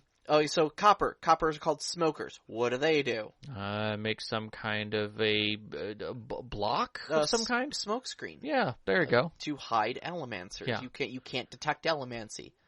And then their opposite are called seekers, who can detect Allomancy. You know, but the colloquialisms make sense. Yeah, they lean into it. It's not like it's not as bad as some others, and I will go to cyberpunk type terms. Oh yeah, you know, where some of them kind of make sense, like stuffer shacks and chummers and things like that. But at the same point, like other ones just lean hard into like a quasi fantasy trope that's weird. I was playing. I mean, and I get that it's realistic and that the slang would look completely different in 2077. Which I love. I get that, but like I was playing Cyberpunk 2077, and like, I mean, hello, how are you doing today, my friend? Is like a completely alien sentence that like you need subtitles to understand. You know. I watched the end of Cyberpunk. I don't have it, but I wanted to see how the end of the story goes because apparently there's a couple different versions of it. Sure. And just listening to the chummer speak, that that the characters go back and forth really was like, oh my god, like I can follow this, but holy crap. Yeah. Yeah. Like it's an undertone of an underspeak, but it's cool. Like it does get you into the setting. But at the same time, I can feel people like misusing it. But I think in this, they probably would lean into it. In the books, there's a character named Spook, who uses Eastern dominant slang constantly, and he's exactly that type of character. Like main characters who grew up in Luthadel, like sit there and go like, "What did he just say? Do we have a translation for that?" You know? Yep. No, and that's cool. That's cool. But I think you can lean into it more or less and really make it. But at the same time, it's a thing that can be challenging. Yeah, agreed. There's definitely a lot of vocabulary to learn for the game. But I think one of the things that it doesn't do well is that it presents itself in many ways as a this or a that, and constantly says it's narrative heavy. Mm-hmm. And yet there's still a decent amount of mechanics that is presented to you enough that you have to follow to keep everybody on the same page. So you have to kind of make sure your players are prepared at whatever level you decide as the narrator that it's going to be presented. Yeah, I think so. I mean, I do. It is a thick book for a reason. There are a decent number of rules, and I think It follows Savage Worlds in that it is a rules light mechanics heavy game. Yes. In that you only need to know essentially basic die rolls and how to add two numbers together. You know, you only need to know one 6-sided die. You know, you don't have multiple different sides or anything like that. And one math equation of look for pairs. Look for pairs. That's it. Highest pair. Yeah. Out of that. But beyond that, though, there are a lot of like little rules for like, okay, this is how you do these types of contests. This is how you do this type of conflict. This is how you do this. The good news, I think, though, is that there's a lot of information. There's 3 different magic systems in the game, but any character will only ever need to know one, and possibly only one aspect of it. Like, a misting doesn't need to know what every metal does. They need to know what their metal does. Right. You know, a keeper doesn't even need to know what Allomancy does. It is. They just need to know what their metal mines, what Feruchemies they have. Right. You know? And Hemalurgy, typically, like, unless you've got imbued powers, Hemalurgy just gives you bonuses, like stats, you know, so, but I think from a player's aspect, that makes it easier. I think from a narrative's aspect and a storyteller's aspect, that makes it more challenging. It's a little more challenging, yeah. There's a lot of different options and stuff like that. A lot of unforeseen circumstances. And it can make you feel like it's unbalanced right off the bat. Yeah, sure. Like, I would imagine that if we went to the DM's Academy for Mistborn the RPG, if there was one, the things of, my characters are just ruining the game, they're like uber powerful, they all wanted to be Mistborns, and they're just walking over all of my stuff that I put in front of them. I can imagine. I sure, imagine. They're heroic, great, yeah. If you allowed them all to be Mistborn, I can imagine. Yeah, that's not a rounded crew. That is literally just a walking wall of monsters. 1 in 10,000 people is a Mistborn, but they're all in your crew. That's right, and they're all kicking a bunch of butt. You know, great. So they're murder hobos. Yeah. In a different world. Yeah. Fantastic. I think that's great. Do they work for the God Emperor? Like secretly? Is that what they're really doing? So yeah, that's I could see that happening. Like, and again, I still think it follows the same rules. So yeah, exactly. Let's hit. Speaking of some additional questions, and rules. Why don't you grab one? All right. So Nevim asked a couple questions here. I'm gonna kind of roll through them because they're short questions, and excuse me, I'm sorry. I feel like we've touched on a couple of these before. So Nevim asks, does the magic system in the RPG reflect the system in the books? Absolutely. Yeah. It's really great. In fact, when I was originally reading the books, I thought like this is kind of it feels a little gamified. So I think it was very easy to translate over. But it's a very interesting system. You know, for what it's worth. Yeah. What are the hit and miss of the system? I think we touched on that with what do we do well and what don't we do well here? And do you have to read the novels to understand the universe, or does the game give you enough information? I feel like the game gives you enough information, but there is no substitute for reading the books. Reading the books will immerse you in the world and give you a very vivid picture, whereas I feel like the RPG is just going to describe it to you. I feel like it does a good job describing it, but I don't feel like it's a replacement for reading the books. I agree. I completely agree. I would. The other thing I would lean into on that is there are a lot of places in the book that says, like, oh, go read this section of the books and of this book, and it's like, well, okay, no. To be fair, it doesn't say go read this. It just says like this. There's a lot of information to put out here. If you want to know more. Yeah. You can find it in chapters 1, 3, 2, 7, 14, 32. Yeah. Of this book. And in that sense, I get it. I see where they're leaning. So, but for the most part, like, I was able to get through it without having to read the books at all. Yeah. I think and understood the world very well. Very well. So, Knox asks, are there some ways to make every player feel useful in scenes with their skills when not every scenario allows for it? It seems like a few of the classes, and I'll put that in quotes, especially smokers, right back to that again, need certain if-then conditions for them to use their skill set, lest they just stand there. Yes, you could obviously do a thing that involves a seeker for them to handle this, but isn't that kind of a boring and predictable thing? So my answer is twofold here. Okay. So first off, I'll start with your last question first. Yeah, you could do the obvious thing and have a seeker involved in the scene to offset the smoker, because the smoker hides allomantic powers. The seeker tries to find them. Mm-hmm. A seeker is a hard counter, or the smoker is a hard counter to a seeker. Mm-hmm. Okay. Isn't that kind of boring and predictable? It is predictable, but it's not planned. boring. It's just good tactics. Like any noble who has a retinue of mistings, or possibly a mistborn or two, around them to do whatever it is they're doing, is gonna have a seeker. Mm-hmm. Whether it's part of the family or whether they're on hire, mm-hmm. okay, they're going to have a seeker. Like, that's just good tactics. I mean, that fits any game system. Yeah. Like, I'm sorry, if in Shadowrun you're going to go against a high-tech corporation, they're going to have high-tech surveillance and drone systems and backup systems and their own set of hackers and things like that, depending on what level of crap you're going up against. Exactly. Now, is it boring and predictable to bring a hacker when you know they're going to have their own counter-hackers? Okay. No, I mean, I think it's part of the story. Yeah. I think the reason you bring a smoker, I think the reason you make a smoker in the first place is because you're making your crew to offset possible threats in the future. Yep. And seekers are a threat. Yep. So I think your smoker is doing exactly what they signed up for. Or they wouldn't have made a smoker. So then I guess the second part of that question is how do you make people feel useful? I go back to Savage World setting and describe it in that sense, that the way that this system kind of does that, which is you are not a one-trick pony. Yeah. You're not just a smoker. You are not a classed smoker. That's not your class. So let me, I can speak directly to the books here. Okay, Mm-hmm. So Breeze is a soother. He's one of my favorite characters in the entire... Emotional? Yeah. So, I mean, again, Yep. It works. Yep, he suppresses emotion. Mm-hmm. And what you can do with that, too, like if you suppress all emotions except rage, mm-hmm. well, what are you feeling right now? Rage. Yeah. Exactly. It's pretty easy. So you can kind of reverse engineer being a rioter if you do it right. And Breeze is a master manipulator. Mm-hmm.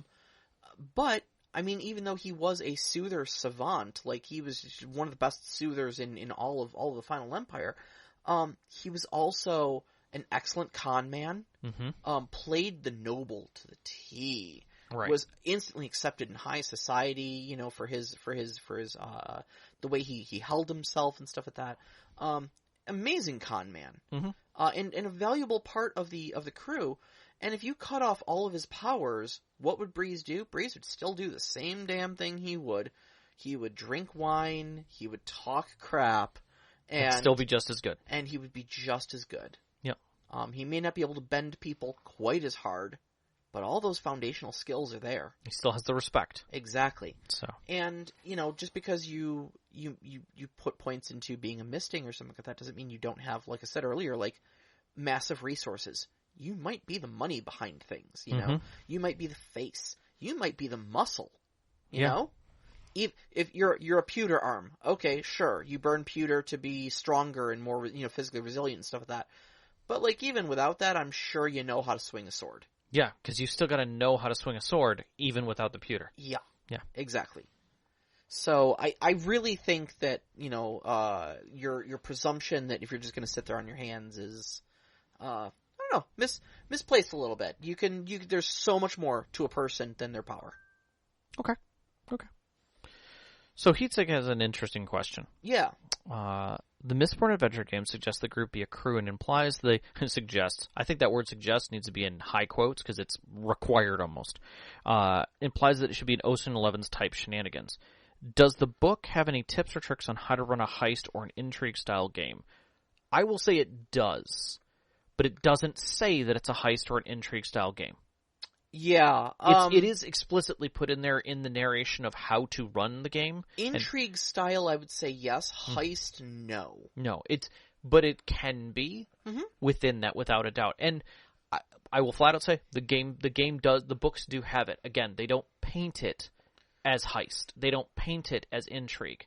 They paint it as you have a goal, and these are the kinds of things that'll happen to achieve that goal. Yes. Let's go through that. Yes. I think by having the crew and having the crew have a common goal other than let's make lots of money, That's a goal, sure. All right, let's go steal an ATM mine. Yeah, like, there are things, but that still doesn't put it in a good perspective. Like, yes, Shadowrunners are there for the money, but sometimes there's something more behind it. Well, that's why you have things like your tragedy and your destiny. Exactly. Everybody has their reasons for doing the thing that they want, and they don't even ask it like, what is your tragedy? They ask, what's the worst thing that's happened to your character? Yeah. That's what your tragedy is, but it's how they phrase the question. Right. Not, like, if you were to say the worst thing that's ever happened to my character is, I was broke. Right. I mean, I'm sure that's very bad. Don't Right. get me wrong, but, like, we're looking for, like, I was tossed in the pits of hath sin, Right. For several years. My wife was killed right in front of me, those sort of tragic My things. children were taken away from me. Right, yeah. right. Like, who do you want vengeance against? What Right. is your goal? Never ever to be trounced like that again. Like, Okay. cool, money is a means to an end. Right. But, like, what drives you? Yeah, exactly. And I think that by that, you are creating this team that is not even necessarily all, like, there's a trust level between them because of a common goal, and that trust keeps getting built because the common goal is still there. Exactly. You have to have that common goal, and everyone has to be sold on that common goal, and I think that right there creates a special kind of investment in a game. Sure. Especially for the players and the characters. Mm-hmm.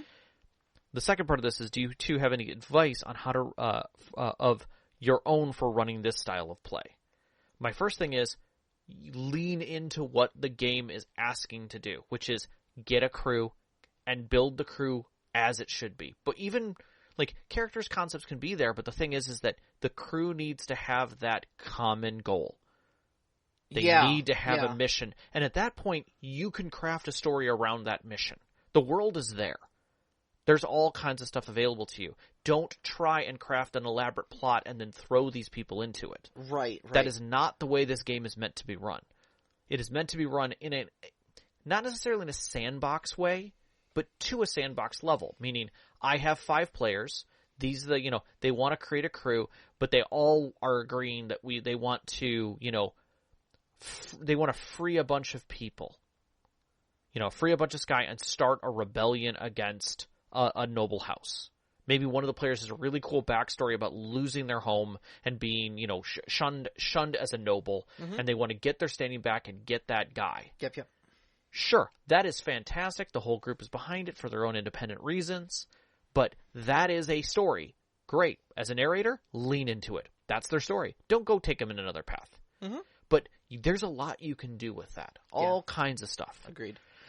I think any advice I would have about running a heist or an intrigue-style game is already being done very well by Mistborn. Yeah. I think that the fact that you start by creating the crew and then roll into character creation is probably my biggest piece of advice if you want to run a heist or intrigue-style game, is make sure that you act as a cohesive unit first and then create the individuality of your character second, to make sure that you can pull off a crew-style game like Leverage or Ocean's 11. Yeah. And I dare say that if you're going to run a game, especially like a one-shot or something, where there's nothing to say that you couldn't have a bunch of pre-gens and actually do in media res. Meaning, you could say, you guys have been together for several months. You've pulled a couple small things here and there to get yourself to this point where you all feel comfortable. So you have history. And lean into some other things that other systems do well with the bonds and stuff of just discussion between each other meta, so that you're ready to go and rolling, versus you're a bunch of first-level people all being called on an adventure and you have no trust between you. Yeah, agreed. Or common reason. I think everything leans into that design. Agreed. And the last question, what is your favorite thing about the system? I think the medals system, like just how the rules translate from what was written in the book into the rules for the Magic systems, is amazing. Okay. Absolutely amazing. And I found myself, while reading, thinking, wow, that'd be a cool power to have. And then I'd flip to the next medal, and I'd be like, wow, that'd be a cool power to have. And I'd flip to the next medal, wow, that'd be a cool power to have. And I think if you can inspire me on a page-by-page basis, I think you're doing something right there. I never once looked at it and went, really, guys? I think for me, it was the fact that the design of the conflict system could work across all aspects of conflict. Yeah. Physical, mental, social, and that a player only needs to understand the basics of it. What's my pool? I roll. Yep. That's it. And that was my close second. And looking at that made me understand how to handle social stuff in systems, and that this feels very accessible as a storyteller from a mechanical aspect. It is achieving something that allows accessibility for players who are not players, not characters, players who are not socialites. Yeah. To be socialite in a game where the mechanics are the same as the fighters. Yes. And they roll the same style dice, they play the same game, they get the same, and they just they can narrate as little as they need to for their approach to explain it, and get a nice result and have a beautiful story and still be just as engaged as someone who is a super fighter and wants to dramatically explain everything they're doing. Yeah. They can have that, and I love that accessibility of the mechanics. It is just as valid, like the example of social combat gameplay. It's like it's just as valid to go in there and be like, I'm going to talk crap about our target, and I'm going to burn zinc so that I'm going to riot their emotions and make people really riled up about how bad people they are. Great. Okay, cool. Roll social damage. Yeah, let's do this thing. Just do some character assassination. You got a couple nudges out of that. All right. Right. They take 4 social damage, which is also a strong burden. So what secret did you find out about him through that? Yeah, exactly. Well, I don't know. He's got terrible gas. All right. All right. You He's just now known as the dude with gas. You now know secretly that every time he's ever had a lover, all of his lovers have said that they will never return to him because his flatulence is horrific. Yep. There you go. There you go. Like, now you have a secret. You're like, oh, that's a terrible thing, but like, it's what they created. Yeah. And as a narrator, you can expand on it. And they just gave you everything they needed to do that. Yep. And there's not a lot of systems that give that grace to people who don't have the oratory sitting at a table. Sure. I love that. That is a spark for me. So. All right. Well, we have gone over. an hour and 47 minutes here. We did it justice. But I think we did it justice, and I think we're both very excited about this game system and about the world that it presents. So I think it needed a little breathing room. Next week's topic is just going to be things we wish we knew as a new storyteller. This is going to be kind of touching on some of the 101 stuff. We've done this before, but like, I think it's a good time to come back to it because I think just because of all these system spotlights, it's kind of exposed more of us. Yeah, we've learned a lot about different gaming systems, and I think that's valuable information to pass on. But you can find us on Twitter at @ST_Conclave, on Instagram at @ST_Conclave. Listen to us live every Wednesday night at 7 p.m. Eastern Time on mixlr.com/storyteller-conclave. And join us on our Discord. Shoot us some questions, just like Heatsink, Knox in the Box, and Nevim did, so we can answer those on the air for you. Always appreciate it. You can find that link on our Twitter as well as our website, storytellerconclave.com. We'd like to thank our Patreon members who support us every single month, especially our name members, Knox in the Box, Subjet, Sam, The Arcane Asylum, Sparkle Motion, Veteran, Hulavu, and Sean. We always appreciate that. Our pre-show music is by Arcane Anthems. You can find that at patreon.com/Arcane Anthems. Our intro music is Beyond the Warriors by Geefrog. You can find that at geefrog.bandcamp.com or on Google Music. And our outro music, which you're hearing right now, is Only Our Footprints in the Sand by Midair Machine. You can find that at freemusicarchive.org. And big shout out as always to our families, Vicky and Sean. Thank you so much for loving and supporting us. Thank All you. of our friends have sat with our tables over the years. A big shout out to Knox in the Box and Sean for introducing me to Mistborn in the first place. And you, every single one of our listeners. We love you so much. Love you guys. Good night. Good night.